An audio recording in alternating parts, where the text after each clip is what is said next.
그럼 이제 세 번째가 이제 여기 봐봐. 경정 청구권이야. 여러분 경정하고 환급은 달라.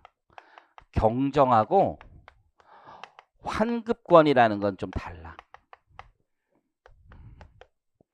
경정 청구하고 뭐가 다르냐? 선생님 돈 받는 거 아니에요? 경정 청구는 세금을 다시 계산하자는 거야. 환급금은 돈을 돌려주는 거야. 이해하시겠어요? 그러면 진정한 법률 관계는 경정 청구권하고 관련이 있어. 사실 환급금하고 관련이 있어. 채권자 채무자잖아. 그러니까 환급금하고 조금 더 관련이 있는 개념이에요. 지금 이해하시겠죠? 그럼 다시 돌아와봐. 이게 이제 문제가 많이 됐던 거야.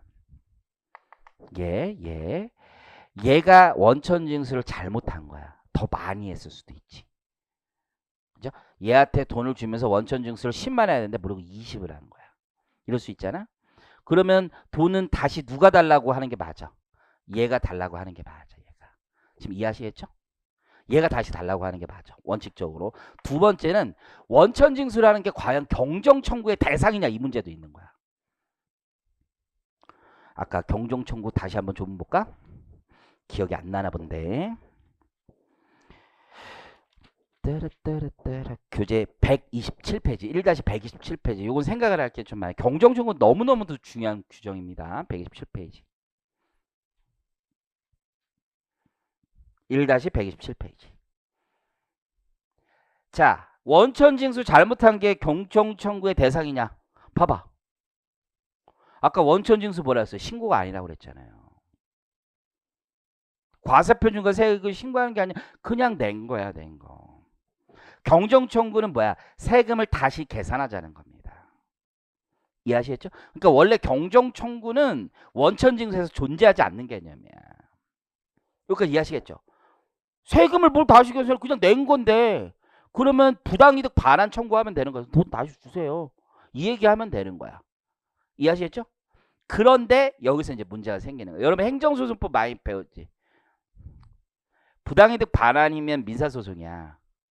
그런데 경정 청구를 했는데 받아들여지지 않으면 그때는 행정소송이야. 그렇죠? 민사소송이 편해, 행정소송이 편해. 민사가 편해, 행정소송이 편해. 그럼 몰라? 민사소송이 편하다. 행정소송이 편하다. 그렇지, 행정소송이 훨씬 편하단 말이야. 납세자 구제 측면을 가지고 하기 때문에. 행정소송을 만들어주고 싶은 거야. 그래서 경정청구권을 원천징수에도 주게 되기 시작한 거야. 이해하시겠습니까? 일단 소송의 관할 때문에 문제가 생긴 거고 다시 들어와 봐요. 신고서도 안 냈는데 해주겠대. 이해하시겠지? 그러면 누가 행사하는 게 맞아? 돈을 돌려받아도 얘가 돌려받을 거 아니야. 그럼 얘는 더 많이 뜯겼잖아. 법리는 어떻게 해? 이렇게 갔다 이렇게 가면 되잖아. 이렇게 갔다 이렇게 가면 되잖아. 그죠? 이렇게 직접 주면 안 돼요? 잘 봐. 이러면 돈 관계가 되게 복잡해져. 왜냐하면 돈이라는 게 정확하게 이렇게 가서 이렇게 가는 게 맞아. 이렇게 직접 가면 복잡해. 얘가 이중으로 환급해 줄 수도 있고 복잡하잖아. 아니 세상에 돈 관계를 복잡하게 하는 애들이 나쁜 거야. 네가 친구한테 돈을 빌렸어. 그렇잖아? 그런데 이제 갚아야 되는데 친구 보고 식당 가자고 하는 새끼 있잖아. 밥 먹으러 가서 그걸로 네가 살아 뭐 이렇게 얘기하는 돈 관계를 복잡하게 만드는 거야. 그냥 그 자체로 그대로 끝내는 게 좋아. 여기다 주는 거보다 여기다 주는 게 맞아. 그런데 여기서 또 문제가 생긴 거야. 이게 역사가 되게 깊은 거야. 잘 봐. 얘도 떠나면 남이죠. 얘도 떠나면 남이듯이 얘도 남이지. 이거 받아와봐야 얘한테 줄 거 못하래 내가. 그렇잖아. 못하래. 뭐 해봐야 나한테 남는 게 뭔데? 나땡이잖아. 뭐 어쩌라고. 그렇잖아요. 어쩌라고 이럴 수 있잖아. 개인적으로 내가 하고 싶은 것들이 몇 개 있었어. 경정청구나 이런 것들. 그러면 보통 얘한테 갈까 얘한테 갈까? 얘한테 많이 간다. 근데 얘가 관심이 없는 경우가 많아요. 얘가 관심이 없는 경우가 많아. 예를 들어서 내가 지금 원래 하고 싶었던 게 있어. 그래서 내가 찾아갔어. 몇 개 업체를 찾아가기도 했는데 여기 얘기해도 됐나 모르겠네. 그 그냥 이게 우리가 모르겠어. 여러분들 학원 같은 데 수강을 하면 환급을 해주는데 원천 징수를 하더구만. 무슨 얘기인지 아세요? 무슨 합격하면 돈 주는 거 있잖아요. 그 원천 징수를 하더구만. 그게 있어. 어쨌든 기타 소득이라는 거 상금을 받았기 때문에. 근데 나는 그게 제로라고 생각하거든. 소득이 없다고 생각하거든. 왜냐하면 내가 낸 돈 내가 다시 받은 거잖아. 내가 낸 돈 받았기 때문에 낸 돈이 경비이기 때문에 소득이 없다고 나는 생각을 해. 그래서 우리나라에서 제일 큰 공무원 어디에 가가지고 내가 미팅도 한번 해보고 막 그러려고 했단 말이야. 여기에다 근데 해봐야 관심이 없어. 잘못 낸 세금 돌려받아. 다시 의무가 여기 생기는 거 아니야. 그렇잖아요? 그래서 내가 사실 이거 다들 상금이라고 생각하는데 나는 아니라고 생각하는데, 물론 법률 관계를 단절시켜서 이미 낸 거 끝이고 다시 상금 받는 거냐 아니면 이거를 패키지를 묶을 거냐 이슈는 있겠지만 약간 애매하지만 충분히 도전해 볼 만하단 말이에요. 그래서 나 혼자서 생각도 해서 국세청 예규주의도 얘기했다고. 얘가 예규주의 게 하는 게 아니라 여기 학생들 예규주의 딱 받아가지고 얘들 가지고 2명 넣고 이렇게 막 하면 되거든. 그게 가기 좋아 가기. 저는 공무원 시험 공부를 열심히 했는데 이번에 합격하여 그래서 환불을 받게 되는데 이게 소득세를 내야 되는 과세 대상인가요? 얘가 물어보면 국세청에서 어떻게 오는 거야? 무슨 소득이야 네가 낸 게 그대로 받았는데, 이렇게 답변만 오면 이거 가지고 얘가 이런 예규가 있는데 우리는 원천징수 의무가 있습니까? 물어보면 그거 없다 이렇게 나오고, 그럼 쿠션 쳐서 이렇게 딱 들어오면 되는 거 아니야. 보통 바로 물어보지 않다면 한 2-3개 쿠션을 쳐야지 이제 제대로 된 내가 원하는 답을 나온단 말이야. 출발은 약자에서 출발하면 돼. 항상 그 대원칙이야. 근데 어쨌든 간에 관심이 없는 거야. 관심이 여기서는. 관심이 있을 수가 없어. 여기까지 이해하시겠지? 이게 이런 사건들이 있는 거야. 그래서 여러분 퀄컴이라면 알아요? 퀄컴? CDMA 기술로 이제 원천징수가 우리에서 돈을 받아갈 거 아니야. 그 원천징수를 하는데 얘가 삼성전자라고 쳐봐. 큰 관심이 없어. 원천징수 잘못됐다. 이게 원천징수 대상이 아닌데 크게 관심이 없다. 그러면 여기를 찾아가야 돼. 외국 법인들. 그래서 이제 대형 회계법인 이런 데는 이제 글로벌로 다 돼 있으니까 여기를 꼬신단 말이야. 그래서 성공보수 하자. 그러면 얘네들 돈 잘 준단 말이야. 그래서 이렇게 돈 받아가는 경우가 꽤 많아 실제. 그래서 작년에 이제 특허 관련된 원천징수 이슈가 있어가지고 이제 소송을 했었어요. 이쪽 뭐 퀄컴의 외국계 IT 이제 그 페이턴트 트로이라고 여러분 알아요? 특허 사냥꾼 뭐 이런 얘기 들어본 적이 없어. 페이턴트 트로이. 그쪽 애들이 소송에서 작년에 세금 환급이 몇 조가 나갔어요. 몇 조가. 이쪽이 이겨서 여기를 꼬셔서 들어가야 된다고 지금. 이해하시겠어요? 여기를 꼬셔야 되는데 얘한테 뭐가 없으면, 경종청구권이 없으면 아무 소용이 없잖아. 그래서 예전 법제는 외국 법인이나 몇 개만 특례로 여기에다가 경종청구권을 줬어요. 이해하시겠죠? 그런데 올해부터는 다 준 거야. 다. 왜 다 줬냐면 이것도 역사가 깊어. 여기 애 중에 자기 개인이었는데 원천징수 세액 얼마에 대해서 해달라고 했어요. 몇십만 원이야. 몇십만 원. 몇십만 원인데 안 해준 거야. 너는 경종청구권이 없다. 여기서 얘기해야 된다. 근데 여기서 백날 얘기해봐야 여기 사기가 틀어져서 안 해준다고 하는 거야. 이 사람이 열이 받은 거지. 열 받은 사람 중에 또 진상이 있는 거 아니야. 법으로 안 된다는데 어떻게 간 거야? 국가인권위원회를 찾아갑니다. 그래서 게시판에 계속 올리는 거야. 그래서 국가인권위원회에서 얘기는 인권이다, 인권. 그래서 기재부에 명령을 내립니다. 이거 조사해봐라. 그래서 기재부가 여타 선진국들이 어떻게 하냐를 보고 조사를 하고, 경종청구권 외국도 거의 다 인정한다. 그래서 법을 바꾸자. 그 진상 20 몇만 원 분 때문에 지금 모두가 해피해진 케이스가 된 거야. 진짜. 그래서 국가인권의 권고에 따라서 법을 바꾼 거야. 다 인정해주겠다. 다. 이해하시겠죠? 다만 이 과정에서 경종청구라는 건 세액을 다시 계산하는 것 뿐이야. 즉 원천징수 대상이 아닌데 다시 원천징수 했다, 이런 문제들이라고. 그렇지만 환급권은 얘기가 다른 거죠. 환급권은 국가 입장에서는 세금을 다시 계산해서 돌려주긴 돌려주는데 돈은 어디다 꽂아주겠다는 거야. 여기다 꽂아주는 거야. 네가 냈으니까. 그럼 여기는 어떻게 하면 돼? 민사소송하면 되지. 근데 뭐 캘컴 삼성전자 같으면 이 돈 들어왔는데 삼성전자가 먹지는 않을 거야. 거래관계가 있으니까. 이해하시죠? 요거는 부당이득 반환 민사소송해라. 니네 둘은 관계는. 하지만 돈은 여기다 꽂아준다. 그래서 경정청구권은 다 인정해주는 거야. 하지만 환급금에 대한 거는 법률 관계가 여전히 살아있습니다. 경정청구는 세금을 다시 계산하자는 거야. 이해하시겠죠? 법률 관계에서 이런 거라고 생각하시면 돼. 조금만 더 설명을 드리면, 내가 얘랑 계약을 했어. 얘 앞에 애랑. 그래서 100만 원을 빌렸어. 그럼 명확하죠. 100만 원이라는 게. 그렇잖아? 그리고 얘가 채권자, 내가 채무자가 돼. 이게 법률관계의 기본이야. 그런데 우리 둘이 얘기를 하면서 야, 내가 이거 뭐 예를 들어서 얘한테 책을 팔아. 근데 얼마를 줄지를 아직 결정을 안 한 거야. 이해하시겠어요? 그리고 나서 얘가 분명히 채권자고 내가 채무자잖아. 세금이라는 건 그런 상태인 거야. 얼마 줄지 아직 결정이 안 된 거야. 이해하시겠죠? 대신에 얼마 줄지를 누가 결정해? 주는 채무자가 결정하는 거야. 스스로. 이해하시겠어요? 근데 채권자가 보니 이 새끼 이거 거짓말했어 이거? 벌었으면 더 내야지. 라고 해서 이걸 다시 조정할 수 있는 겁니다. 그게 경정 청구권, 경정 결정권이고 보통은 세무조사 등을 통해서 나오는 거지. 법률 관계에 있어서는 그냥 나는 국민이기 때문에 소득을 벌었으면 납세 의무가 존재하기 때문에 제 국가가 채권자가 내가 채무자가 되는 거야. 그냥. 이해하시겠죠?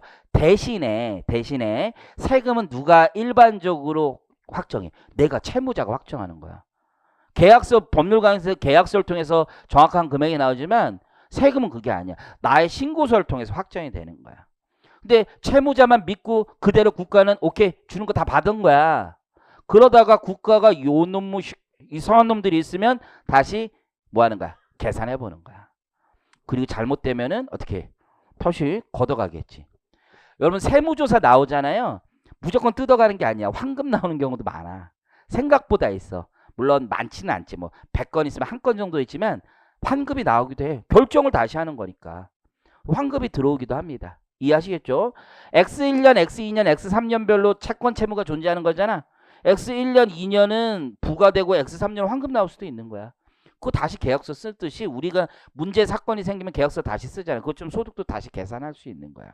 이해하시겠죠? 하지만 돈이 왔다 갔다 하는 거는 중간에 다른 놈 끼는 거야 안 끼는 거야? 그건 없어. 그건 우리 둘이 알아서 하는 거야. 알아서. 이해하시겠습니까? 그럼 읽어봐. 경종 청구권. 둘 다 인정해 주고 있어. 어마어마한 겁니다 여러분. 그리고 환급감자는 원천징수 의무자에게만 귀속한다. 왜 경종 청구권을 둘 다 인정해? 행정소송으로 가고 싶은 거야. 납세자의 구제 권리 구제에 이게 도움이 되기 때문에 이렇게 한 겁니다. 납세자의 권리 구제에 훨씬 더 도움되는 방향이라는 거예요. 자, 그럼 1과 2가 중요한 거야. 3은 사실은 중요하지 않지. 왜냐면 이건 민사관계야. 우린 세법 배우잖아. 하지만 조세법 책들은 다 다루고 있긴 있어. 이 둘의 관계. 이 둘의 관계는 민사관계야. 민사관계에서는 얘가 받지 말아야 되는데 받았으면 어떻게 되는 거야? 다시 돌려주면 되죠? 그렇잖아. 얘가 만약에 줘야 되는데 안 줬으면 어떻게 하는 거야? 얘가 받으면 되죠? 부당이득이야, 부당이득. 근데 부당이득이 생기면 그 돈을 다시 돌려달라고 하는 걸 구상권이라고 했잖아요. 민사상 구상권 행사에 불과한 거야, 서로 간에. 자, 그래서 가보시면 첫 번째 봐봐. 이거 좀 어려운데 봐봐. 얘가 100을 줘. 얘가 돈을 100을 줘. 그러면 민사상 둘이 너랑 나랑 계약을 한 거야. 내가 일해주고 네가 나한테 100만 원 주기로 한 거야. 그쵸? 그런데 갑자기 얘가 나한테 100만 원 안 주네? 왜 100만 원 안 줘? 그랬더니만 얘가 하는 거야. 원천징수가 있다, 원천징수가. 그래서 한 10을 뗀 거야, 10을. 그리고 내가 너에게 90만 준다. 그렇죠? 그럼 얘는 이런 주장을 할 수 있는 거지. 너 채무 불이행이다. 나한테 100 주기로 하지 않았냐. 왜 90만 주냐. 채무 불이행이다. 소송을 할 수도 있는 거잖아. 그죠? 아니 이런 거야. 뭐 되게 어려운 얘기가 아니라 내가 얘한테 100만 원 줄 게 있어. 근데 100만 원 안 줘. 그러면서 80만 원만 주고 제 20만 원 저한테 주는 거예요. 쟤한테. 왜 그러니까 네가 너한테 받을 돈이 있다며. 그럼 난 걔한테 주고 난 너한테 80만 준다. 그럼 얘는 뭐였어? 쟤를 왜 나한테 끌어들어오냐? 우리 둘 사이 문제를 왜 네가 중간에 껴가지고 쟤한테 돈을 결제를 해주냐? 뭐 이런 얘기를 하는 거지. 우리 둘 사이의 문제를 왜 쟤가 끼어드냐? 막 이런 얘기를 할 수 있잖아. 그죠? 얼마든지 얘기해. 왜 나한테 100 주기로 했는데 네가 뭔데 세금을 떼고 주냐? 그죠? 근데 얘한테는 얘기하는 거지. 닥치고 받아들여라. 그걸 좀 어려운 말로 수인 의무라고 하는 거예요. 그냥 받아들여. 이해하시겠어요? 그러면 얘는 채무 다 이행한 거야. 세금 떼고 줘도 채무를 다 이행한 겁니다. 그걸 좀 어려운 말로 수인 의무라고 그래. 그래서 원천 납세 의무자는 원천 징수 공제를 수인할 의무가 있다. 세법 때문에. 그러니까 민사법 관계에 세법이 확 끼어 들어간 거지. 자, 그러면 이제 두 가지가 있지. 과오납. 첫 번째는 과오납. 뭐야? 얘가 원래 10만 떼야 되는데 지금 20을 뗀 거죠? 과오 이제 과오납이 뭔지 국기법에서요. 많이 뗐다는 얘기야, 많이. 그죠? 20을 떼서 줬으니까 얘는 잘못됐네? 라고 할 수 있는 거죠. 더 내놔라고 할 수 있는 거죠. 더 내놔. 부당이득 반환 청구를 할 수 있는 거죠. 이해하시겠죠? 그런데 얘는 또 야 법이 20이야 이렇게 주장할 수도 있는 거지. 야 법이 10인데 주장할 수 있는 거 아니야. 그럼 얘가 법이 10인지 20인지 확인을 할 수 있는 건 세법 소송을 해봐야 또 아는 거 아니야. 그래서 얘한테 경정청구권을 자꾸 주려고 하는 거야 지금 현재 상태는. 어쨌든 과언납 원천 납세 의무자는 구상권을 갖게 된다. 이해하시겠죠? 다만 오납금은 명확하지. 그냥 이중징수 이런 거야. 근데 관합은 세금, 원천징수, 세율이 제대로 적용됐는지 이런 걸 판단할 필요가 있다. 원천징수 대상인지 이런 걸 판단할 필요가 있으니까 행정소송을 통해서 다시 원천징수 세액을 확인받고 나서 달라고 하면 되겠지. 대신 세액은 얘가 다시 확정지었지만 돈이 여기 들어가지. 그러면 그 판결문 있으니까 돈 달라고 하면 바로 줄 거야. 이런 거지. 이런 거. 자, 세 번째가 또 어렵네. 띄어야 되는데 안 띈 거지. 이게 제일 피곤한 거지. 이해하셨죠? 띄어야 되는데 안 띈 거예요. 여기 100을 줬는데 세금을 안 뗀 거야. 이해하시겠죠? 근데 이게 제일 극명하게 드러나는 거 안 뗐으면 보통 얘한테 달라고 하면 주지. 월급 아까 그 외로운 별 뭐 이런 이상한 케이스는 드물고 보통은 어디서 발생하냐면 사회 유출 케이스에서 제일 많이 발생하겠지. 세무조사 받았는데 사회 유출된 거로 나왔어. 그러면 얘한테 돈이 지급된 거를 보잖아. 근데 옛날 사회 유출했을 때 인정상여 처분했을 때 원천 징수가 됐겠냐고 안 됐겠지. 그리고 나서 얘는 달라고 해야 되는 거잖아. 귀속 불분명을 제외하고는 기본적으로는 귀속 불분명 그 다음 문제고 어쨌든 원래 달라고 해야 되는 거 아니야. 달라고. 이해하시겠어요? 그러면 얘는 이제 주장을 하는 거야. 어떤 주장을 하겠어? 내가 왜? 내가 왜 줘야 되는데? 이 얘기를 하겠지. 갑자기 세금 나보고 달래. 세무조사 받아가지고 너한테 소득이 귀속됐다가 보니까 원천징수세액 내놔 이렇게 얘기했단 말이야. 그랬더니 얘가 뭐야? 내가 왜? 내가 뭘 잘못했는데? 네가 가져갔잖아. 무슨 증거 있어? 이렇게 얘기 나오는 거지. 증거 있어 이렇게 나온단 말이야. 증거를 대야 되는 거지 당연히. 그러면 첫 번째 귀속이 분명하다라고 하면 그거 있잖아. 상여처분. 이해하시겠죠? 그런데 상여처분 통지서가 있다고 해서 얘가 상여처분 통지서가 있다고 해서 그냥 호락호락하게 당하지 않아. 민사소송 가면 그거 네가 세무조사 잘못 받아서 그런 거 아니냐 이렇게 나오는 거지. 이 사람 입장에서 생각해봐. 아니 나는 가만히 있는데 니들끼리 세무조사하고서 나한테 왜 소득 변동 통지를 하고 원천징수 세액을 네가 알아서 내고 나보고 돈 달라고 그러냐. 니네끼리 짬짬이 아니냐 이런 얘기를 할 수 있는 거지. 이건 다 짭이야. 아니야. 이건 인정할 수 없어. 이렇게 얘기할 수 있죠. 그 사람 입장에서 당연한 거 아니야. 억울하잖아. 그럼 법원에서는 어떻게 하냐? 입증하라고 하지. 누구 보고 입증하라고 그래요? 돈 달라는 놈한테 입증하라고 그러는 거야. 법은 당연히 돈 달라는 놈한테. 이해하시겠어요? 돈 달라는 놈이 채권자가 입증하는 거야. 돈 달라고 할 때는 달라는 놈이 입증하는 거지. 그럼 네가 입증해라. 일반적인 상여처분. 이해하셨죠? 그럼 두 장 정도 가져가면 되죠. 하나는 세무서에서 통지서 준 거 있잖아. 소득금액 변동 통지. 너한테 귀속된 거 분명하지 않느냐. 두 번째는 뭐야? 진짜 계좌 같은 거 돈 나간 거 있잖아. 빼간 거 이런 거 입증하면 되는 거죠. 이해하시겠죠? 그랬더니 얘가 또 신났네. 이런 경우가 있어. 대표이사에게 귀속 불분명으로 소득 처분된 경우가 있잖아. 지금 이해하시겠죠? 귀속 불분명. 난 안 가져갔잖아. 그러면 이게 민사관계에서 얘는 무조건 지게 돼 있잖아. 귀속 불분명으로 때려 맞으면 무조건 지게 돼 있다고. 그걸 어떻게 교량할 거냐의 문제가 또 민사관계에서 생기는 거지. 징수 의무자 편을 들어줄 거냐 아니면 납세 의무자 편을 들어줄 거냐의 문제가 생기는 거야. 여기까지 이해하시겠죠? 우리 대법원은 과감하게 가면 돼 이때. 귀속 불분명 너한테 된다고 돼 있는 거야 법이. 세법을 그냥 민법에 가져온 거야 이거는. 이해하세요? 세법상 귀속 불분명이 얘한테 됐다고 돼 있잖아. 그냥 가져온 거야. 굉장히 불리하지. 이거 가만히 있다가 사실 당한 거일 수도 있어요. 대신 무조건은 아니라는 거. 입증을 네가 해. 네가 입증을. 그럼 얘가 이제 입증을 하기 시작해야 되는데 어디까지 입증해야 되냐 문제가 있는 거지. 첫 번째 이런 얘기를 하는 거야. 나는 아니에요. 나는. 그러면서 자기 계좌를 막 까는 거야. 자기 계좌를. 자 보세요. 제 계좌에 돈이 들어온 게 있습니까? 저는 진짜 깨끗해. 제 재산을 보세요. 제가 무슨 돈이 있습니까? 이렇게 얼마든지 주장할 수 있지. 하지만 다른 데 빼돌릴 수도 있는 거잖아. 우리 법은 좀 엄격하게 입증 책임을 두고 있어. 네가 받지 않았다라는 걸 입증하는 거 그렇게 중요하지 않다. 그걸 네가 받지 않았다라는 걸 주장하는 건 그게 포인트가 아니라 누가 받았는지 네가 찍어와라. 그럼 내가 봐줄게. 이해하셨어요? 거기 한번 가봅니다. 그래서 일반적인 상여처분은 입증 책임이 징수 의무자에게 있는 겁니다. 그런데 귀속 불분명으로 인한 상여처분은 원천 납세 의무자에게 어떤 책임까지 부과하는데 소득 금액이 자신에게 귀속되지 않았음을 밝히는 것뿐만 아니라 그 귀속자가 따로 있음을 밝혀야 구상권 행사에 대항할 수 있다. 이렇게 나온 거죠. 근데 사실 다 민사관계긴 해요.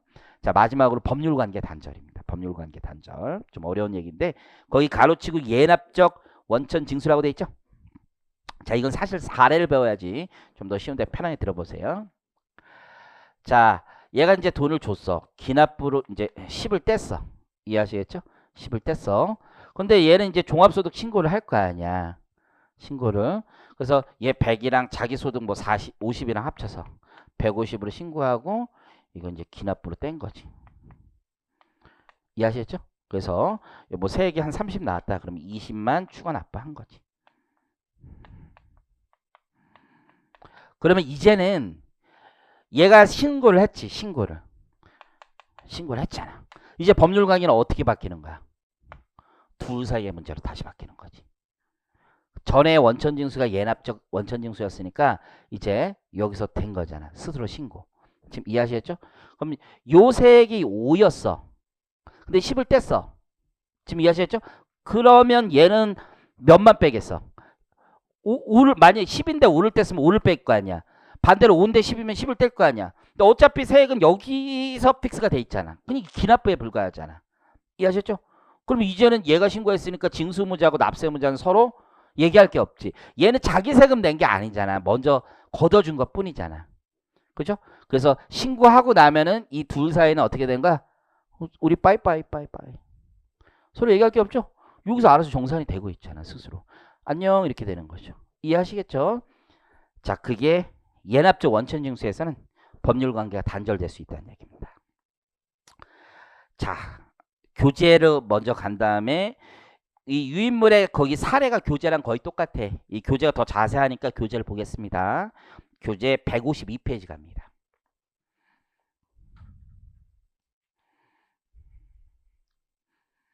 상황 1과 상황 2가 있어요. 이 사례를 좀 이해하는 게 의미가 있어.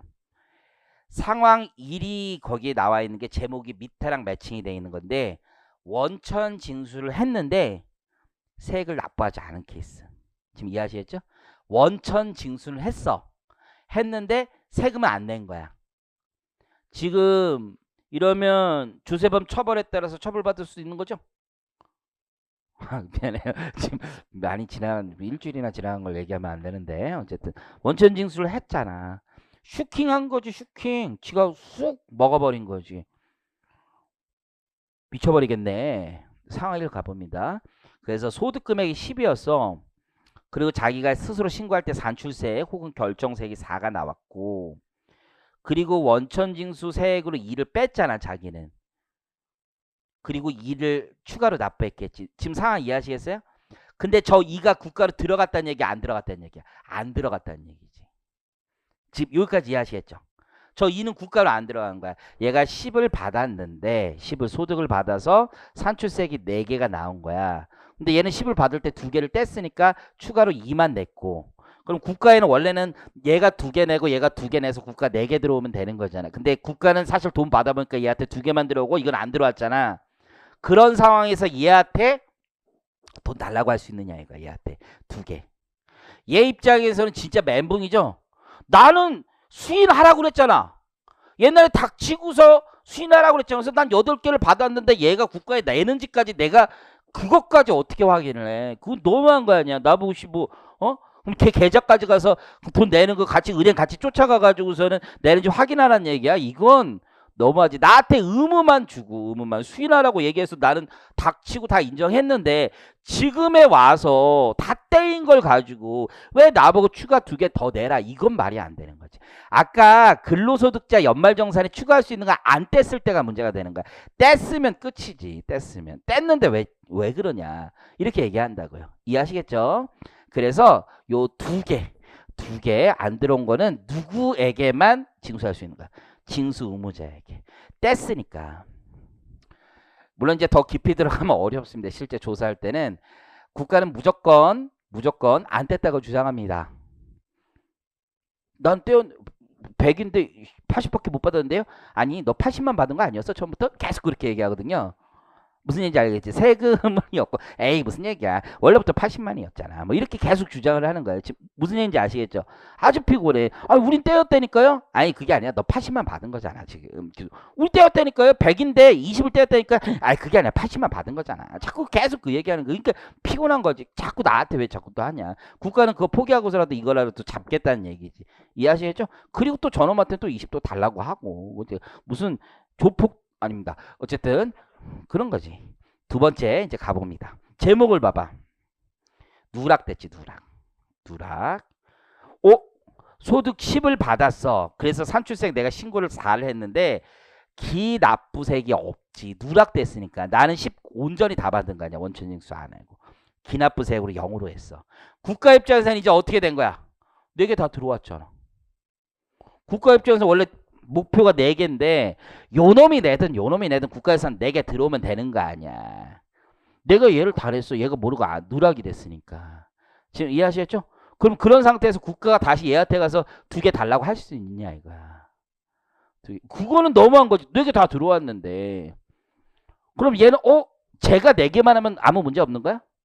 그것도 아니지. 왜냐면 원천징수를 누락한 즉 의무를 제대로 이행하지 않은 데에 대한 책임이 있잖아. 원천징수 불이행 가산세는 내야 돼. 가산세만 내지 원천징수세액은 얘한테 안 가져옵니다. 제가 다 냈으니까 끝나는 거지 이건. 지금 이해하셨습니까? 그래서 거기 2번이야 2번. 거기 여기까지 충분히 설명드렸고 오른쪽 3번 가볼게. 사례 3번. 요게 이제 또 재밌는 건데요. 자, 내가 친구에게 돈을 빌려줬어. 이자를 1000만 원 받았습니다. 나는 다른 금융소득이 없다고 우선 가정을 해볼게. 여기까지는 이해하시겠지? 이 세무에게서도 많이 배우자. 그래서 갑이 을에게 비영업대금 이익이 있어. 1000만 원. 1000만 원. 을이 이제 채권자야. 받은 거야. 그죠? 자, 첫 번째, 두 번째. 첫 번째 원천징수 했어. 근데 저놈이 납부만 안 한 거야. 즉 쟤는 25% 떼고 750만 원 받은 거야. 이해하시겠죠? 원천징수하고 얘는 납부만 안 된 거야. 그러면 을에게 종합소득 신고 의무 있어 없어? 의무가 없어. 신고 의무가. 왜 2천만 원이 안 되잖아 지금. 그죠? 그리고 자기 원천징수 다 했잖아. 그럼 완납적 원천징수로 끝나는 거야. 지금 이해하시겠죠? 얘도 아무것도 없지 뭐. 얘한테. 무슨 잘못이야? 내가 뭘 잘못했어? 떼인데 있고 저놈이 안 낸 것 뿐이지 뭐. 그건 누구 찾아가라고 하면 돼, 국가는. 원래 법률 관계에 따라서 갑 찾아가라고 하면 되죠. 근데 이번에는 원천징수가 안 됐어. 그거 납부도 안 됐겠지. 지금 이해하셨어요? 그럼 국가는 둘 다 잡을 수 있어 이제. 갑은 원천징수 누락했죠? 그리고 을도 종합소득 신고 의무가 생긴 거잖아. 원천징수가 안 되면 종합소득 신고 의무가 생기는 거란 말이기 때문에 이게 비영업대금의 이익을 원천징수 여부에 따라서 종합과세 신고 의무를 둔 이유야 이게. 이해하시겠어요? 그래서 거기 오른쪽 3번에 나와 있는 얘기야. 할 수 있겠죠? 똑같은 얘기야. 이게 다시 안 읽어드려도 되죠? 혼자 읽으면 되니까.